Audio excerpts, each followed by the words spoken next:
The Green Acres Garden Podcast is the podcast dedicated to helping gardeners hone their growing skills while we celebrate our love of plants. So whether you're new to growing or a seasoned gardener, you're sure to learn something new. Join the fun as we have conversations with world-class growers, passionate green thumbs, and professional garden experts from Green Acres Nursery and Supply. Listen every week. We'll answer questions you didn't know you had.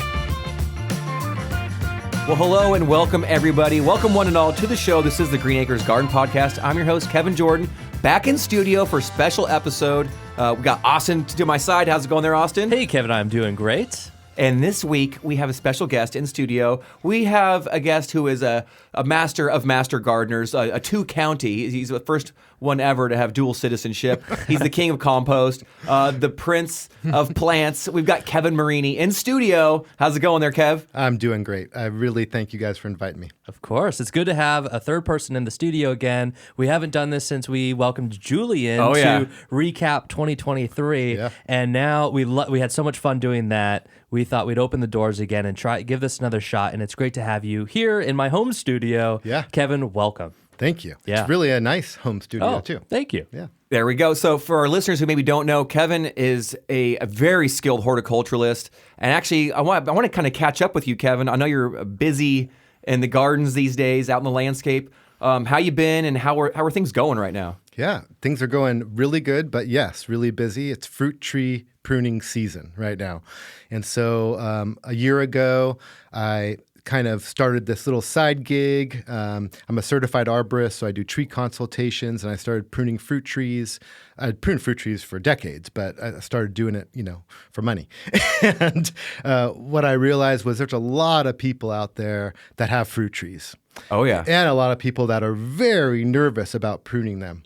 And so it's been a real amazing experience to, go to these people's homes, talk to them, teach them about their trees, and then in some cases teach them about pruning. In many cases, I'm just doing the pruning myself. But it is a really busy time for fruit trees right now. Deciduous fruit trees, of course, right? So what would there be? Your apples, your pears, nectarines, peaches, plums. Absolutely. Apricots. Yeah, and believe it or not, just the other day, I got a picture sent to me from a lady in Sacramento of her peach tree in bloom. Yeah, I have one in my orchard right now that is in bloom and leafed and leaving out. Does that mean like flowers? Yes. Which is pretty early. Yeah. It's the middle of winter. Yeah, that's what it feels like to me February. Too. But according to the peach tree, it's happy. It was ready to, pop. Wow. Yeah. And if it blooms too early, doesn't that screw it up? Or, what happens? It definitely can. It usually does because we tend to have more cold coming. Sure. Right? So those flowers are opening up now thinking, January was pretty warm. Yeah. Overall, even though we just had this storm that came through that was cold.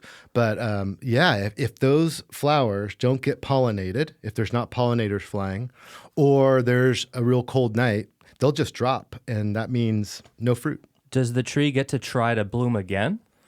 Not usually. Oh. No, not till next year. There is, some flowers open days ahead of other flowers, but we're not talking weeks, months. So it's like if that weather event occurs, it usually is a bummer. Oh, that's a bummer. Yeah. So you're doing a lot of pruning, and I'm wondering, you named all the different kinds of trees that you would be pruning now. Do you prune them all the same way? No, not necessarily. That's another real interesting thing about going to people's backyards. They bought a fruit tree. Maybe they bought it in a container. Maybe they bought it bare root. Maybe they pruned it when they planted it. Maybe they didn't. Maybe they've never pruned it, and it's been 9 to 10 years, and I'm wondering how I'm going to tame that wild beast. You know what I mean? So I passed a few on the way to school today, and they're still holding the limbs up with supports and struts, and it's like, just prune it. Let me tell you, that's a good. If you see a fruit tree and it's being held up with pieces of wood, you know that it needs pruning because the structure you should not have to hold up branches. It should be able to hold its own fruit. Yeah. Is it too late right now? I know we're getting some pretty severe weather off and on. I'm getting a little whiplash here from the rain and the wind. For the home orchard, can we still be pruning ourselves? Is it too late? What should we be doing right now? And what are some of the do's and don'ts of just the, so you talk about deciduous fruit trees. Yeah. So first off, it's definitely fruit tree pruning time right now. However, if you do have trees that have broken their dormancy, so deciduous fruit trees drop all their leaves in the fall, right, and they go dormant. And what that basically means is that its plumbing isn't working overdrive like it does during the growing season. So it's a good time to make structural pruning cuts, which tend to be pretty big, because they can deal with it. They have time to heal those wounds before the growing season. But, right now, the only ones that are kind of pushing the envelope are these really early bloomers like almonds and peaches. For the most part, otherwise, you can prune all deciduous fruit trees right now. The one interesting caveat that the university, the UC, has talked about is with cherries and apricots. So they tend to be really susceptible to this fungal disease called eutypa. And so the recommendation has changed quite recently, to only prune cherries and apricots in the summer, which, a lot of people aren't even thinking, they don't even think you can prune anything during the summer, right? And so that's a little strange. It kind of goes against the natural. Yeah, why is that then? Well, it's because if you make these pruning wounds now in winter, The moisture and the cold temperatures make that wound. Pruning is wounding. Right. Every time you make a pruning cut, you're wounding that plant, Sure. right? And so that wound is more susceptible during this time of year to those fungi. So that's that when the cause spores the are out, disease. and the tree's more vulnerable. Yep. Okay. Wow. So in the warm season, that fungus, when the spores land on the wound, it's a lot less likely to infect the tree. So they're saying, hey, hedge your bets. Prune during the summer, and you're much less likely to get this infection. If you prune during the winter, you're taking kind of a risk.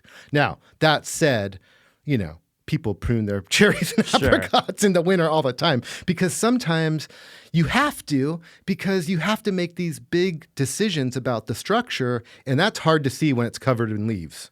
Absolutely. I'm the same way. I'll prune a lot. I don't know if you ever do this, but I'll prune a bit. I'll keep walking around the tree. And I go, okay, I'm just about there. And I'll walk away, grab a glass of water, something, kind of come back and go, no, I need to prune way more on this.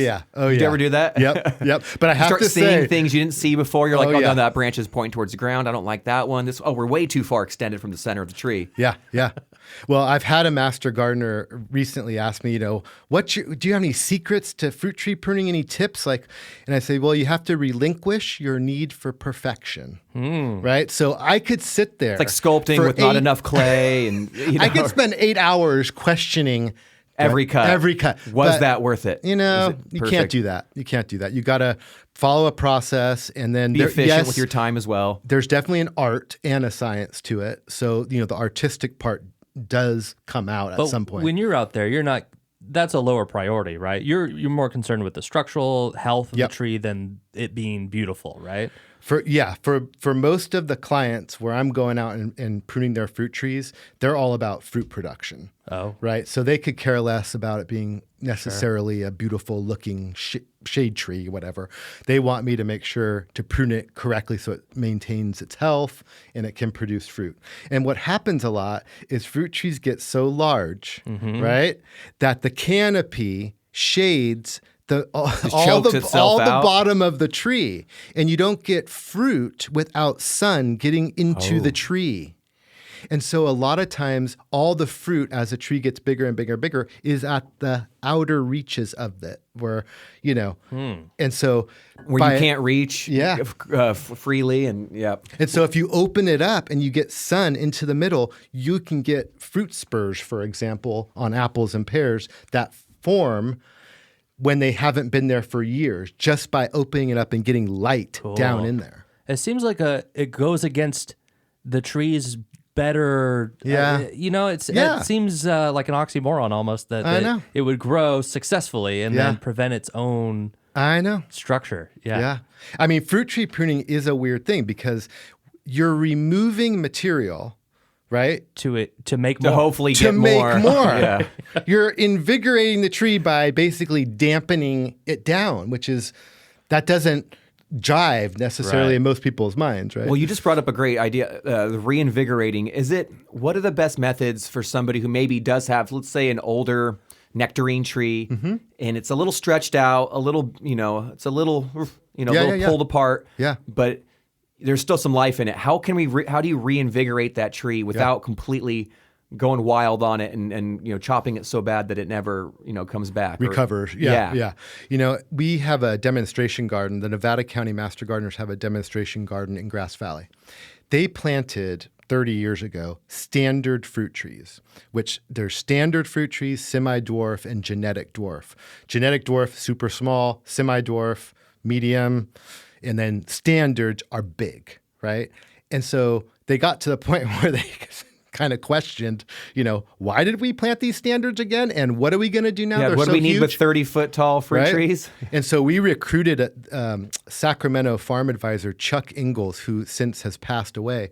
But years ago, we brought him out and he gave us a prescription to bring those large trees down over 3 to 4 years by taking off roughly a third each year and bringing them down. That's exactly what Ed Livo was talking about. Yeah. So what is that method? I'm so fascinated by that. Well, so the general rule of thumb is you don't want to remove too much material at any one pruning session, right? And so one pruning session per year, let's say, okay? So when I prune a fruit tree, I take all the prunings and I put them next to the tree. So I have a good idea of I'm removing no more than roughly a third. Just do kind of the eye test, right?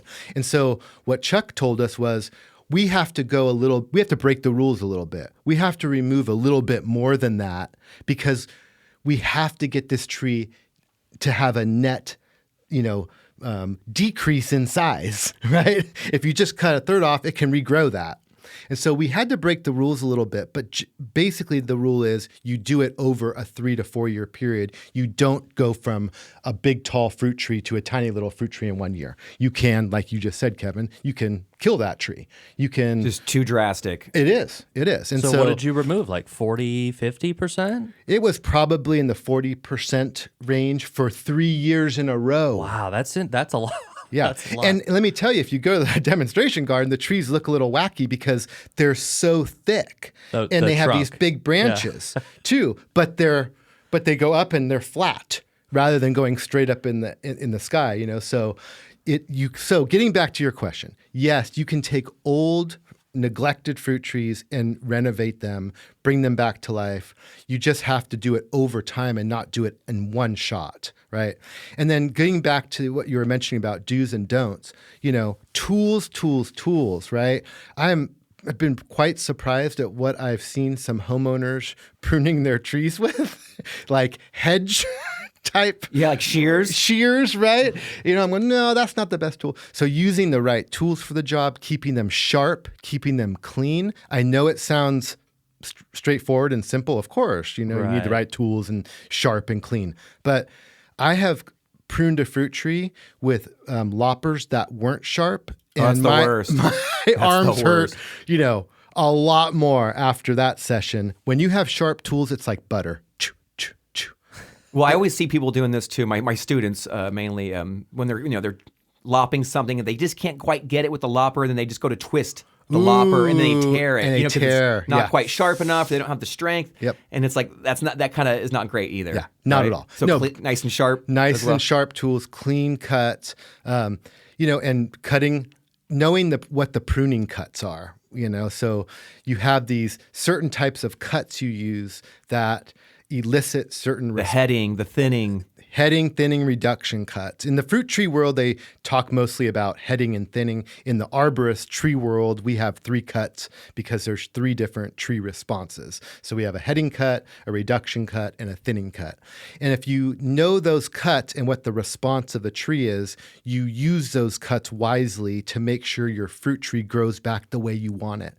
I'm constantly telling people, you're in control of your fruit trees. They don't control you. You control them. It's like pruning jujitsu. You just gotta... You gotta have courage. Yeah. And a lot of people are freaked out about pruning their fruit trees because they're worried they're gonna make the wrong cut. It's gonna kill the tree. It rarely happens that they're gonna kill the tree. Can they make wrong cuts? Yeah, they can. And when it gets to summer pruning, which I know Ed talked about. Oh, yeah. And Ed really is an amazing fruit tree guy. No doubt Isn't he about great? that. Yeah. And he really, I think, was pretty much the main voice. It's like prune it. Talking about keeping trees small, right? And I completely agree with that. And so summer pruning, you are making heading cuts. You're doing that haircut, and it's kind of random, and you just kind of trim it off, right? So that's a little bit different than your winter cuts that are more for structure. Well, and you to kind of harken back to what you brought up, letting that light come through to the canopy. Is that a lot of your thinning cuts that are going to allow for that? Absolutely. Yep. And that's super duper important. And the overwhelming majority of people I talk to don't think about that you need light to get into the middle of the fruit tree to have fruit where you want to stand and pick it. If you have tall fruit trees and you have to get on a ladder to get that fruit, you're less likely to ever even do that. To even go get it in the first place. Usually the birds get it first. Well, that's why Ed brought it. He said, just make it to where you can reach the top branch. He said, that is the goal. And I like that. Oh, yeah. Because then you can not only prune it from the ground, you harvest from the ground, you spray from the ground, you do everything from the ground. That is ideal in that type of situation. And let me tell you, they're coming out with more and more varieties that are genetic dwarfs. So you may have seen these fruit trees that are really small. Their internodal growth is super tight and stacked. Those branches are really close. Right? Do you like that? Is that good? I think they have their purpose. Let me put it that way. So, in a backyard in a suburban area where you have a small amount of space, a genetic dwarf fruit tree means that you could put 4 or 5 different varieties back there, right? Nectarine in there, squat, So in that sense, it's great. But the problem with genetic dwarf varieties is there's not a lot out there. Right. So more and more, they're bringing the common popular varieties that people are used to, the Red Haven peach, and they're bringing them into the genetic dwarf world. So every season, there's more varieties on the market than there were the previous season. So the small fruit tree is the way to go. I love it. Well, let's pivot really quick, if you don't mind. Not at all. I'm curious, do plants talk to each other? Oh, wow. That is a great question. Do you know what I'm talking about? Like, do they talk? Can they communicate? And if so, how are they doing it, and what are they talking about? Are they talking about me? I bet Kevin can talk to them. Yeah. He probably can, actually. Yeah. No, I'm more of a worm whisperer. There we go. But, the problem with saying that plants talk to each other is it gives the impression that they talk to each other, right? Like with that there's some in a brain and some vibration, I guess, and maybe there is. But do plants communicate? There's no doubt they communicate. I think that's absolutely yes. How they do it, I would say in a whole bunch of different ways. The one way that we absolutely know plants communicate is when they're under attack, right? So that's one of the most interesting ones, when they're infested by insects that are sucking juices out of them or eating their leaves. They actually put out distress signals. Through their roots? Through their leaves. Oh, through their leaves. Yeah. And I'm sure there are some trees that communicate that through their roots. Okay. But the most of the science that I've read has to do with putting out chemicals into the air that other plants pick up and say, hey, get ready, there's pests in the area. And so we know those sorts of things are happening. So we also know that there's these mycorrhizal fungi, right? There's these special fungi that live in a mutual relationship with plants' roots, right? He said the M word. Yeah. It's one of your said favorites. it. Yeah. It's like Pee-wee's Playhouse. And we know there is signaling going on all in those fungal networks that are connected to the trees. That's what I hear about the most, the mycelium. Yeah. So we know that, and we know this distress signal. And I feel like the more we look at it, the more we discover that there's much more going on out there than we thought. That is awesome. So they're talking, they're communicating. They're communicating, I should say. Yeah. So is there a benefit to us communicating with our plants? Hey, is that just psychological for my own benefit? Well, I do think that's actually been researched, that there is some benefit for human beings just being in the presence of plants. And I'm sure talking to them, would be good for them too. But I don't know if there's ever been any replicated research on whether it improves plants' health. That would be very difficult. If we talk to them. I believe I read something one time on different music that was being played to plants seemed to impact their growth habit, how fast they grow, how well they grow. Did they like rock and roll? I can't remember what That's what I'm going to say. Have you guys heard of the synthesizer album Plantasia? No. Not familiar. It's an album for plants. There it is. See? So Yeah. But like you can't listen to it. It's for plants. I've been told to shake a plant and sound is vibration and it's push and can maybe help give strength to a plant, sure, right? Sure.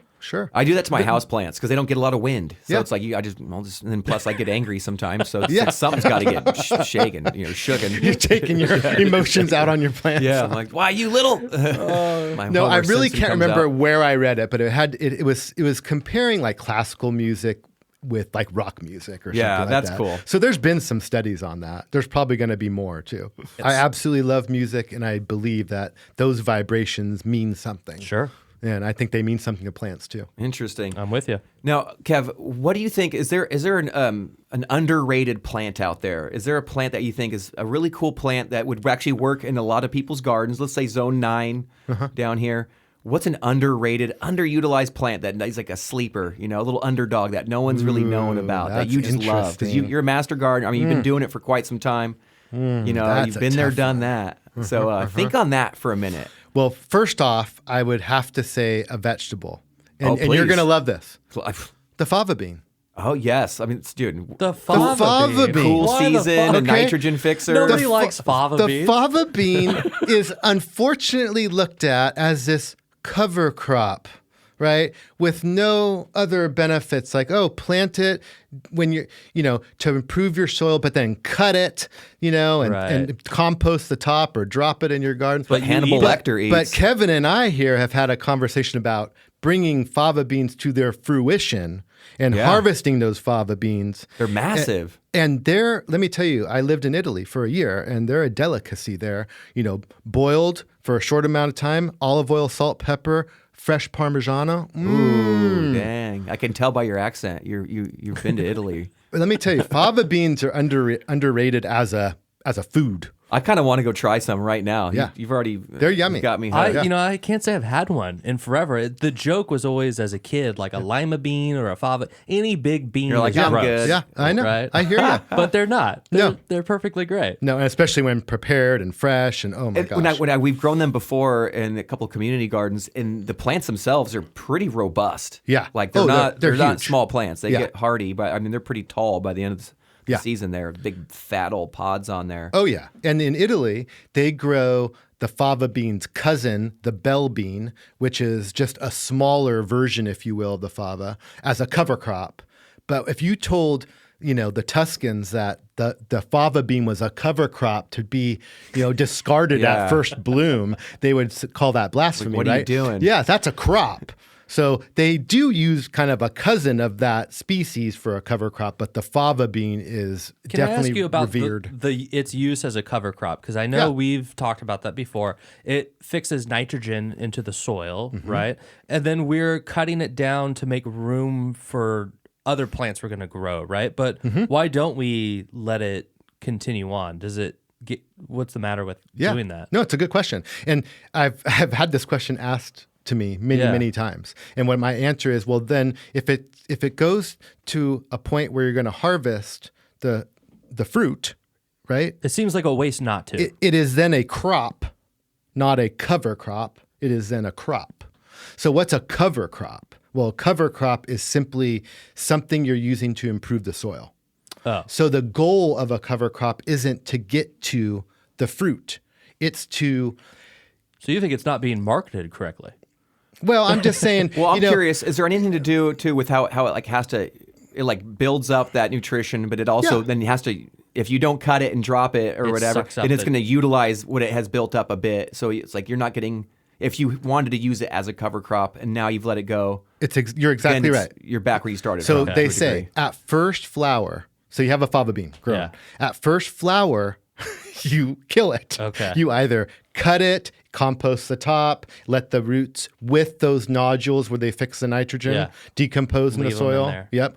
Some people will cut and drop over their bed and kind of use it as a mulch that's going to dry out and then plant through it, right? Nice. Some people, like organic farmers, rely on all that biomass and till it in to get nitrogen down the road, right? Ooh. So there's lots of different ways to do it, but a cover crop is killed prior to the fruit forming. So when you say, why don't we just leave it all the way, like Kevin said, it's going to then use that nitrogen to give you that crop. Okay. So it's not that you can't do that, it's just a different function. Different use. And perhaps we could do both things. Yeah. Okay. Yeah, you could let some go, and you could let, Well, I like you fighting for fava beans. Nobody out here is talking about fava beans. That's what I always think of with vegetables. And then I would say an underutilized tree is the Western redbud. So we have a native redbud, which, in a few weeks will be in full bloom. They're beautiful magenta. Some people call them pink. I call them magenta. I don't know if that's right, but have you ever eaten those? No. They're edible. Oh, no, I didn't even know that. It tastes like a little pea blossom. Cool. Because they're like related. They pretty, it's kind of plain, but still That's really neat, though. Yeah, I learned something. This is one of your favorite trees, too. We have them in the pollinator gardens in front of my classroom. And they've been there for a few years, and now they're getting really good structure. They're a little more mature. They're and beautiful. like you said, they're going to bloom. They're kind of like the harbinger, like, okay, winter's kind of ending, spring's here. I think they're awesome because you can make them multi-trunk, you can make them single trunk, you can have them more shrubby, you can have them more looking like a tree. They have beautiful spring flowers, which then give way to these heart-shaped leaves that I think are awesome. Because they kind of stand apart in a way on their own, and it's like understated. The foliage is pretty, and then of course you get the fall color. I mean, it's for a lot of people, tend to be either in the California native, plant group or other, and so I tend to be all of the above. That's a good gateway plant too. I want to use natives, but I also love other plants too. But the Western redbud to me is one of the easiest and most beautiful trees. Cirrus, gotta love it. Yeah, they're really cool. That's a great one, and I realize ours once we've got them established. Mm-hmm. They've just been workhorses. I have them on a drip, but we kind of only kick it on a few times in the summer. They don't need hardly essentially any water. it. Yeah. They're soaking it in right now. So I just brought up a little buzzword, established. Mm-hmm. Kevin, what does it mean when someone's like, hey, that plant's established, or you need to get it established? Yeah. From your perspective, what does that actually mean? What does it look like? For me, that means that that plant's roots have thoroughly gone into the soil, whatever media you're using, whether it's a container or native soil. Those roots have ventured out of its original container, right, and into the soil that it's going to live in for the future.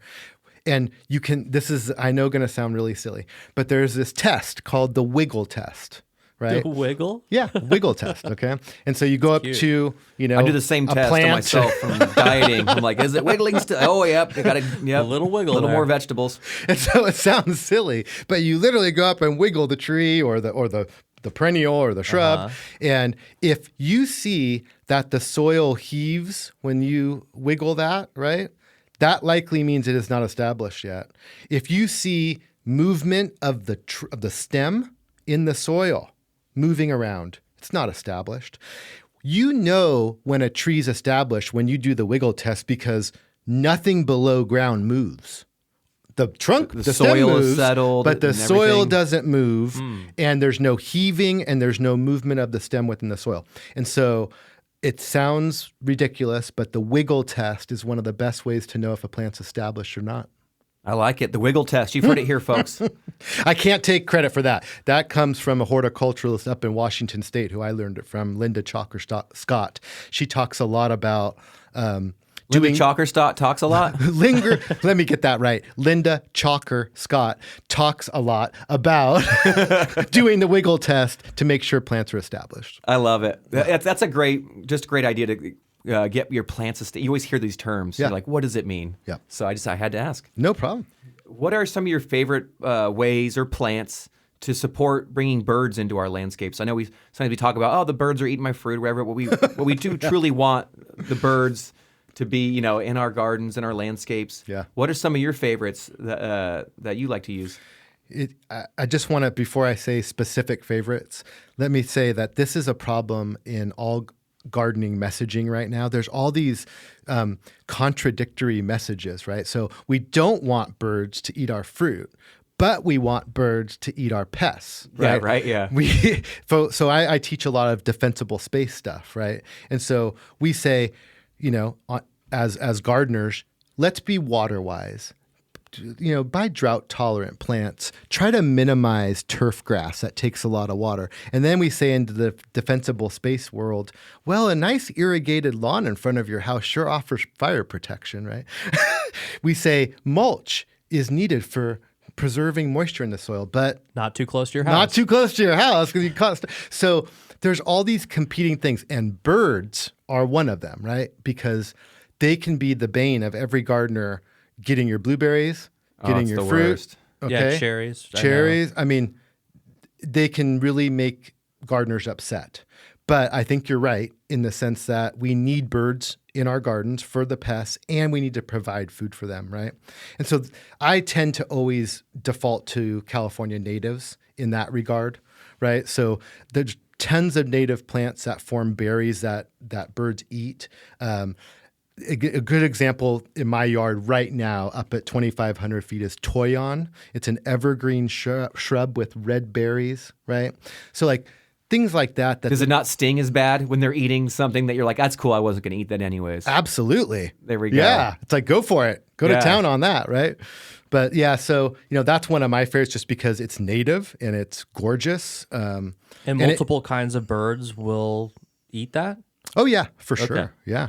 Now, there are certain plants that have real strong connections to certain species, but there's tons of plants out there that are generalists, if you will. So you're planting plants for the birds. You're not just throwing seed out there or a feeder. That's one thing that's actually quite funny when you do have people that broadcast seed for cover crops and they say, well, nothing came up. Right? Because many times if you throw out seed and you don't cover it with, say, straw or a row cover or something like that, you basically just threw out a bunch of bird feed, right? And they come in and just eat it all. I mean, I've actually seen that myself where I've planted a row of beets in my garden and then walked up to my porch and looked down and there's birds in there. Oh, wow. Yeah. And I said, they're eating the seeds. They just watched me do that. Now they're going and So... yeah. And this is one of the interesting things right now that's getting a lot of attention, which is don't clean up your garden. Have you guys been raking hearing the leaves and right? things like that? Have you been hearing about that? Leave them alone. Leave the leaves. Yep. Right? Leave those. That's why they're called leaves. Leave those dead stems. But we also say clean up. Oh, on your roses and all this that. is right? This is what I'm saying. Yeah. This is the mixed messages. Mixed messages. So, okay, let's say you have an apple tree and they say, hey, make sure you practice, sanitation, good sanitation. Rake up those leaves that fell. They could have disease on them. There could be codling moth larvae stuck to them or, right? We talk about sanitation all the time. But now we're talking about, no.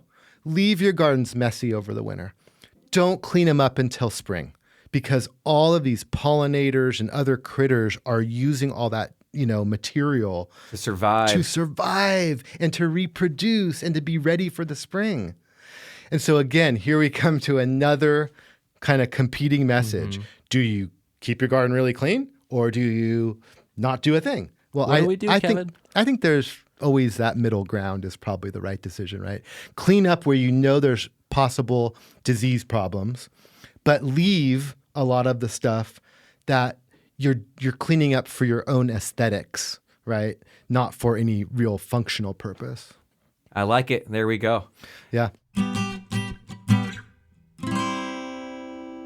How are we not going to talk about compost? Okay. We have to have at least one I would love question to talk about compost. About worms Yes. and get into compost because in my head I think about worm people. I think the two Kevins here in this room Dude, my worm's are going both crazy right now. lovers of worms. I think I have a picture of them. So, break it down. What is this all about, Kevin? Why are you always talking about worms? I honestly am obsessed with worms because of their poop.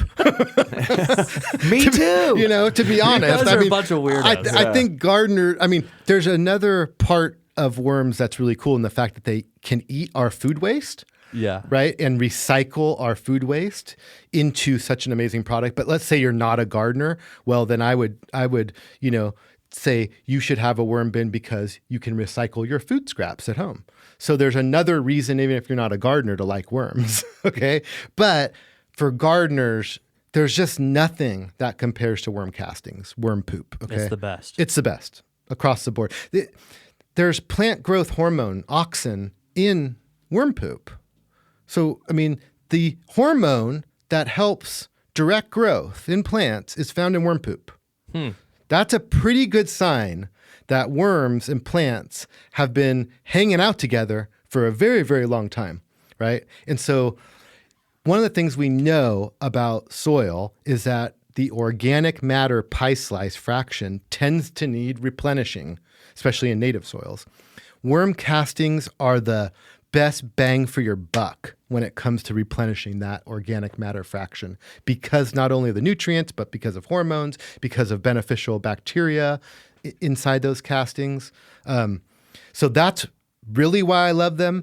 But the other, I have to say, Kevin and I have another reason why we love them, and that is because we've taught composting to kids. And if you teach composting to kids, it's all about the worms. But worms are gross. They don't freak out about them? No, it takes two. At first, it's, ew, the worm guy. Yeah. And 3 seconds later, it's, my worm is named Helen, and I will never let her go. So you guys don't mind handling gross worms? I just don't think. What I do is They're not gross, yeah. I will pick up like 500 red wigglers in my hand and show it to the kids, and then put them down and go like this and say, look, do my hands look all gross? No. There's always one kid that's, yes, You just have to ignore that one. But they're not gross. They don't leave a trail of slime all over your hands or anything like that. Not like a slug, but no. And like you said, their castings are kind of where it's at. Yeah. And so it's like for people who have really poor soil, I was going to ask you, what are some of the elements for people that are successful in gardening? But I think we can already skip ahead. It's soil, your soil management. It's how you treat your soil and what you do to condition it and treat it. And so a lot of people who live somewhere where it's nice and warm, the climate is perfect for growing, like we're here in Zone 9, amazing for growing. Yeah. But some of our soils and some of our homes maybe isn't perfect or ideal. Yeah. Worm castings, like you have a lot of clay. It's hard pan. I grew up with soil that you couldn't dig into it with a shovel. Yeah, it bounced off. Yes, it would spark. I wish I would have known. Yeah. The vermicompost is good stuff. Is where it's at. Yeah. So you can buy it, but I know that you also, what do you call it? Like grow your own worm? I don't know. What do you call it? How so? What do you mean? Like you take care of your own worms. Yes. So what do you call that? I call them family. I call it worm composting. Just worm, because it's not even about the worms, it's about what they make. Yeah. Okay. Yeah. So, the term vermiculture or vermicomposting is used sometimes. I just say worm composting. Just kind of makes sense. Then people know what you're talking about. Most of the time. So we could buy some at the store, but we could also do this at home, right? Yes. So how would let's say I want to give this a shot. Yep. How do I get started? Well, right now there are some great newer products on the market that are these worm bags. And I know that sounds a little weird, but basically what it is it's this PVC or wooden frame that you hang a bag on that is wide and zippered on the top and comes down to a cinch down at the bottom. So imagine it being, on a square PVC frame at the top, it zips on the top, but then the worms live inside, you put your food inside, but on the bottom, there's a little cinch to open up to get the castings out. Interesting. So what's really nice about these is once you put the worms in and you get them happy and comfortable in new bedding, it's all nice and moist, you just put your food scraps on the top and they keep coming up and up to munch on them. And over time, their poop accumulates down at the bottom. And so the big problem in the past was these worm bins that were commercially sold. You had to always at some point separate the castings from the worms. And if you were squeamish about worms, there's no way you're doing that, right? Because that involves not only touching the worms, but also their poop. Okay. And so I found that these bags, because it's kind of this flow through system where the worms stay put, you feed on top, unzip, feed, and then the bottom, when you need some castings, you uncinch. That's cool. And you just get the castings. I mean, it's so easy to do. And that smaller scale, like that can actually work for a home gardener. It would produce enough. Oh yeah, you would. So these bags are actually pretty big. I mean, they come in different sizes. The thing that makes them work is they're made of a material called Gore-Tex, which breathes very well. Right? So it allows gas exchange. It's not like just plastic that doesn't do that. So that was the material that George Costanza had his jacket made of. Yeah, I've had Gore-Tex shoes before. Yeah, it's Gore-Tex, Jerry.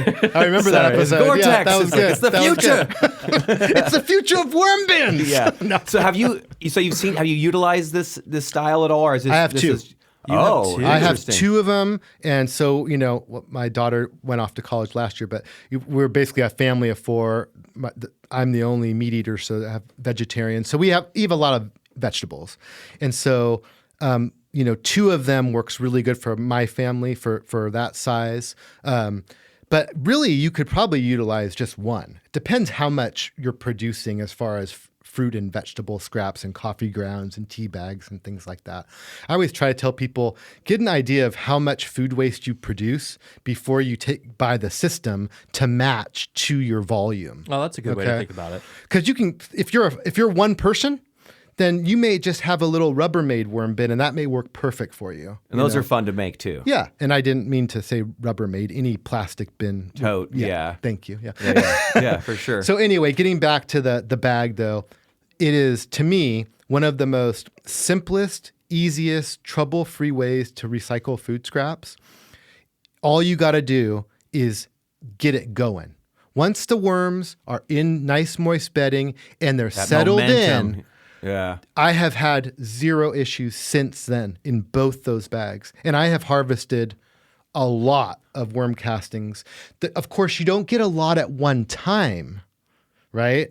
You get a lot all the time. I mean, you get little amounts all the time. Sure. Yeah. But you don't need a lot, especially because you don't need as much volume of worm castings in your garden as you would, say, backyard compost. It's a little bit richer.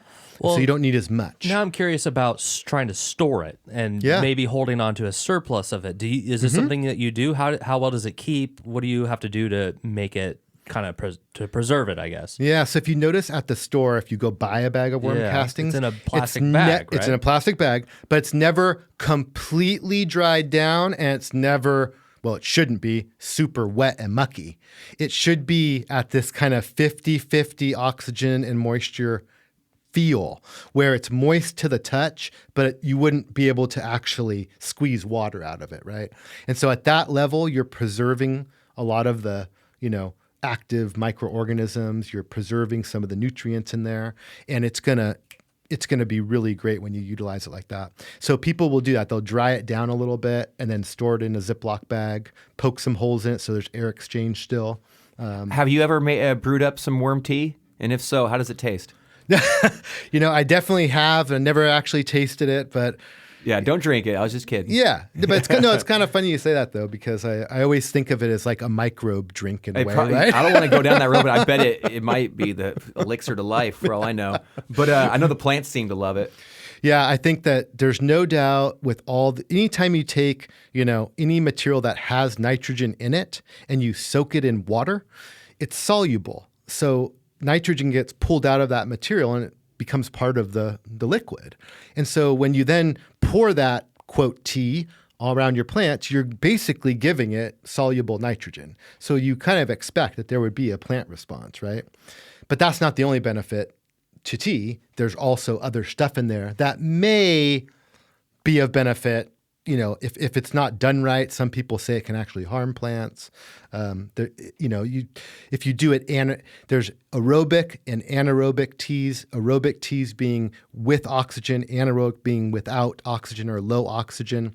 And if you were going to do teas, I would suggest going the aerobic route because things can happen in anaerobic conditions that we don't want. Yeah, they always smell a little funkier too. Yeah, and they can create some compounds that plants don't like. Yeah, bubble it up. Get those air bubbles going. Got to have air. Can I ask more worm questions? Yes. Okay. You got excited. I've heard you mention Most people don't want to ask more worm questions. No, I think I do today. Okay. You said you have red wigglers. Yes. Is that the main worm to have? Because I've heard that from you as well, Kevin. That's what I have. Are there red other wigglers. worms that we can utilize? There are. Okay. There are. In fact, there's a lot of worms now that are being used for composting that weren't used exclusively in the past, right? So you may have heard of African night crawlers. Love them. Right? And so they're these really larger worms that can be used for composting, but they're very sensitive to cold. So the reason why red wigglers became the composting worm is because they tend to be the hardiest. Like they can survive freezing temps all the way up to like 95 degrees. Mine are loving this rain that we've been having. I open the lid, they're like, "What's up, dude?" They're just loving it. They're all crawling around. Yeah, they tolerate all weird, They're very different conditions. So the point is that they tend to be like the survivor. Those worm, are the best right? ones. These other worms can be utilized, but usually in kind of climate control conditions. Okay. Right. Could I ever just pick up the worms I see outside and utilize those? Not necessarily. So this is a question I've gotten all the time because people will have a worm bin and then wonder if they can put their worms into a garden. Right. And you're kind of talking about the opposite, where you take worms from the soil and you use them in a worm composter. I don't recommend either way. I don't recommend doing either of those. I think that red wigglers are best used in a compost pile or in a worm bin or in a worm situation. And I don't think our native red worms would be the best candidate for those bins or for those bags. We picked this species, Icenia fetida, these red wigglers, for a reason. They're from Europe. They're not even native to this North America. Although in academia, there are earthworm scientists, and they believe that they've hybridized with a lot of our native worms because so many people they've been here for so long and they're been dumped out in gardens. And so that's earthworms. And worms do what worms do. Yeah, and worms do what worms do. So if you think of worms just very generally as earth-dwelling worms, like worms that live in the soil. Oh, that's not I'm thinking of the one, like a big one with the ring on it. Big Is that night crawler. That's like a night crawler. Oh, that's a night crawler. Red wigglers are really tiny. Okay. They're small. So think about when you go out in the forest, right? Like you're walking in the forest, but you're walking on this duff layer. This layer, it's called the litter layer, right? All the litter, leaf litter. And so that can be 6 to 8 inches thick. Then after you dig through there, you finally get to actual soil. So the night crawlers, the big fat worms, live in the actual soil. They're earth-dwelling worms. Then you have red wiggler types that are like decomposers. They live in that duff. So that should alert you to two different characteristics between the two. One eats a lot, one not so much. So that's why we want the duff layer worms. They're the decomposers. They're the ones we want to feed our food waste to. Okay. Right? Yeah. So we just had a big storm too, and outside I was noticing a lot of worms and some snails, but mostly worms all over the sidewalks. Yeah. And I always wonder, should I toss them back in the dirt, or is that they're trying to get away from that? Like I don't know what is going on in their brains and how I can help them best. I figure they should be put back there so they don't get walked on. I mean, I just appreciate that you dedicated some thought to this, that you actually went outside and thought, how can I best care for these worms? Like, that's awesome. So good job. Good thoughtful. job. Yeah. When I was a kid, I treated worms pretty bad. I got to be honest. I mean, sometimes I think I'm doing this work just to make amends for what I did as a kid, right? So, no, you don't have to pick them up and put them back. it would be nice, to protect them from tires and feet Right. and being killed. But the reality is their dwelling was just flooded, okay, with water. And that means that all the oxygen that they rely on is displaced. And so they, in a sense, come up for air, if you will, Okay. right?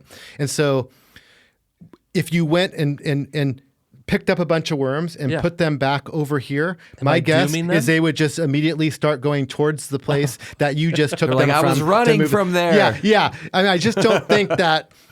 The point is they're on the move. They're out Okay. and about and they're on the move. And I don't know if you pick them up and put them somewhere, if they're necessarily going to just go right in. Now, maybe if you had a compost pile and you picked them up and put them in there, they would stay in there. Okay. But, I appreciate that, like I said, that you're thinking of them, but I say leave them be. Okay. All right. Yeah. Thanks. Because you got to remember, too, that their worms are a major food source for those birds that we talked about earlier. If they're out there, I was thinking, protect them because they're exposed. Yeah.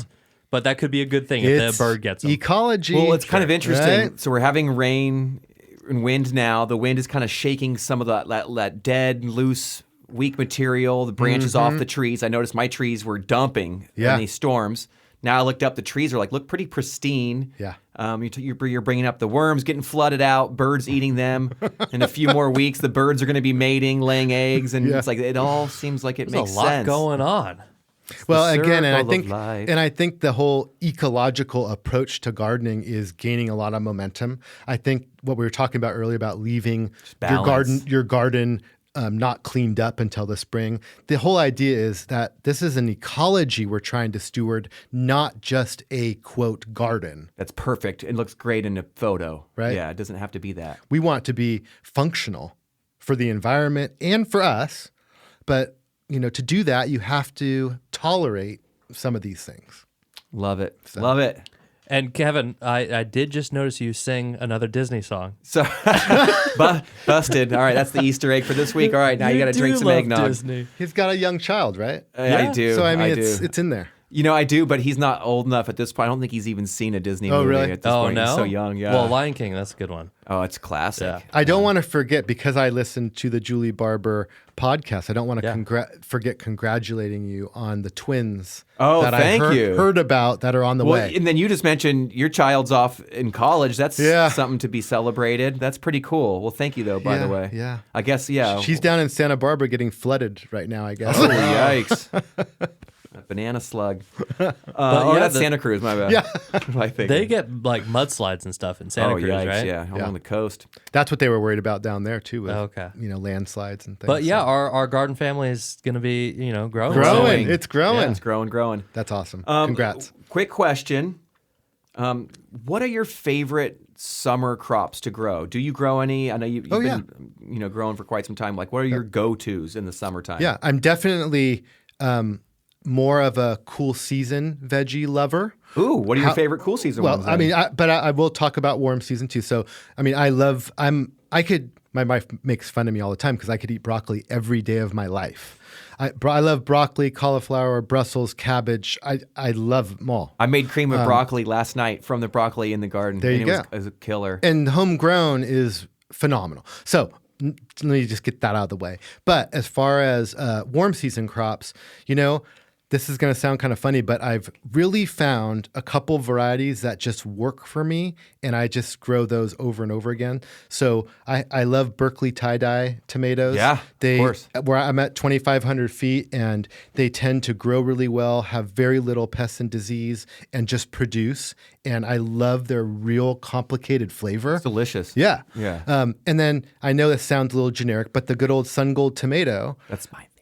The thing is like if I want my daughters to eat tomatoes, that's the one they want, right? The one that tastes like a piece of candy. Yeah, right? absolutely. And you pretty much can't go wrong with it. It always seems to grow and produce beyond what you ever think it could produce. That one keeps coming up on this show all the time, and I brought it up personally, but we've had many other people. They're like, I love sun golds and I love Cherokee purples. And I'm like, there we go. Yeah. The one interesting one that I'm actually interested in trying that is fairly new, and it's the first genetically engineered tomato that is available for home gardeners, and it's purple.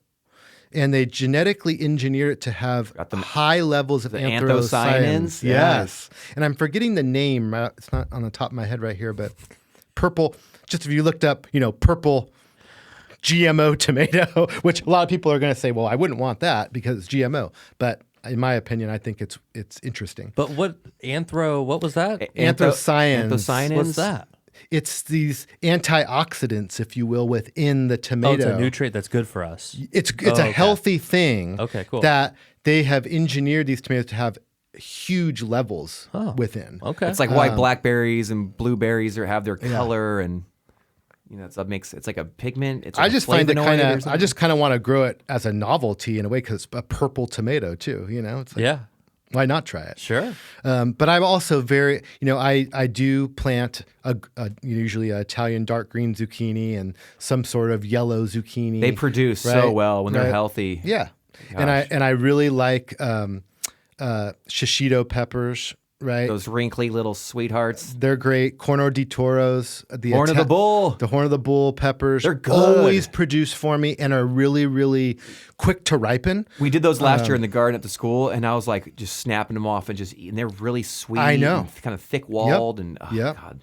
I have found that regular good old bell peppers, right, like your Cal Wonders and other varieties, they scald like so easy, like me, little in the bit of sunshine sun at the on beach. them, and right, and then it's always there. You're like, that thing's not going to get something about any these better. Corno di Toros, I never get scald on them, so they handle that afternoon heat without burning.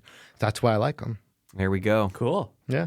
Well, it sounds like you able to grow a lot of your own food at home. Is that something you've been practicing for a long time? Yeah, I mean, definitely. Of course, I had, I was wide-eyed and idealistic when about 20 years ago and thought I could actually grow all my food at home, right. And I realized that would be a full-time job. Sure. You could do it, but you're not going to do anything else.